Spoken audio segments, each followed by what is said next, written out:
She Abadalakot. That is the reason why this party, BJP, is called the biggest jute factory of India.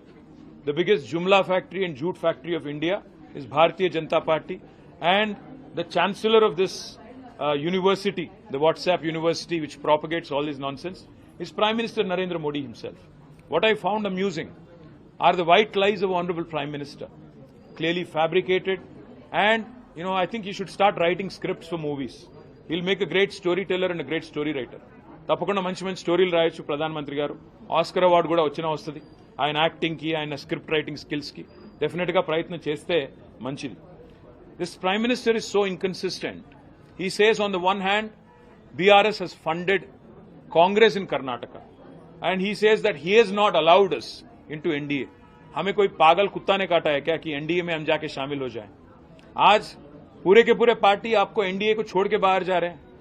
आपको अगर आप देखेंगे, शिवसेना छोड़ के गई, आपको जनता दल यू आपको छोड़ के गई है, तेलुगु देशम आपको छोड़ के गई है, शिरोमणि अकाली दल आपको छोड़ के गई है. साथ है कौन आपके? सीबीआई, ईडी, आईटी, इनके अलावा है कौन आपके एनडीए में?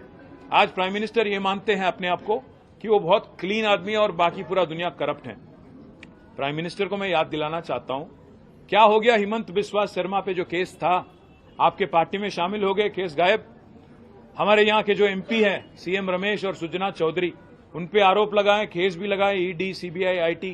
क्या हो गया केसों का? नारायण राणे पे केस क्या हो गया?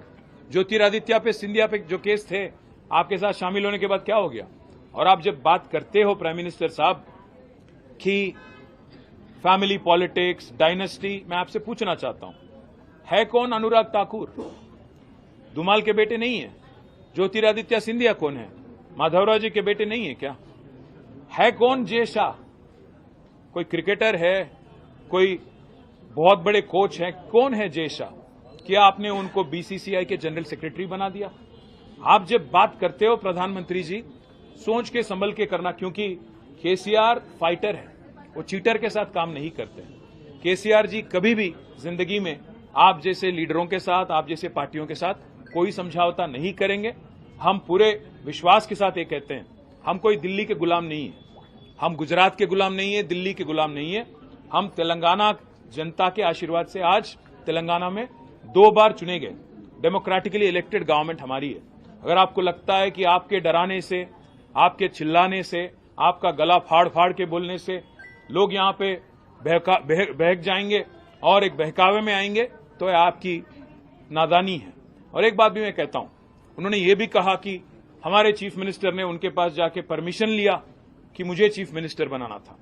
मैं प्रधानमंत्री जी को याद दिलाना चाहता हूं, अगर हमारी पार्टी की कोई फैसला अगर लेना है तो हमारे पार्टी के विधायक लेंगे, हमारे पार्टी के पॉलिट ब्यूरो लेंगी. आपसे नो ऑब्जेक्शन सर्टिफिकेट लेने की क्या नौबत आ पड़ी है?